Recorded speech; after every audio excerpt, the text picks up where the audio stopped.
From that first experiment, others by the thousands followed as scientists devised ever more powerful particle accelerators, commonly called atom smashers, to transmute more and more kinds of atoms. All scientifically important, but hardly world-shaking. Then, in 1939, some scientists were experimenting with transmutation of uranium. What would happen, they wondered, if they fired a neutron at a uranium nucleus, already the heaviest in nature? Why not try? So they tried. And the result? Nuclear fission. Instead of a minor change, the atom split in two.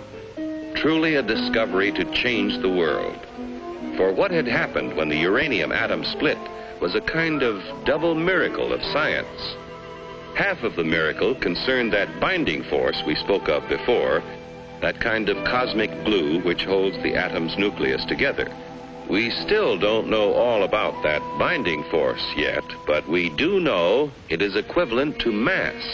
Therefore, we may speak of it as having a kind of weight of its own. Now, the two atoms into which a uranium atom splits also have binding force. But for some reason, it takes less of that glue to hold them together, and in the process of fission, a tiny fraction is left over.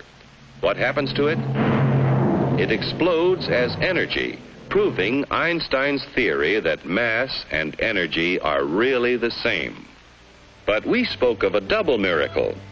To understand the second one, let's slow down that fission 1 million or so times. A single particle starts the reaction, splitting the uranium atom. Here now is the release of energy as heat and blast. Here are powerful rays being given off, similar to X-rays. But here are free neutrons driven out with tremendous speed. And provided there is sufficient U-235 present, what science calls a critical mass, those neutrons bombard other uranium atoms, causing them to split and split still others. The result? A chain reaction. Over 1 million billion atoms exploding with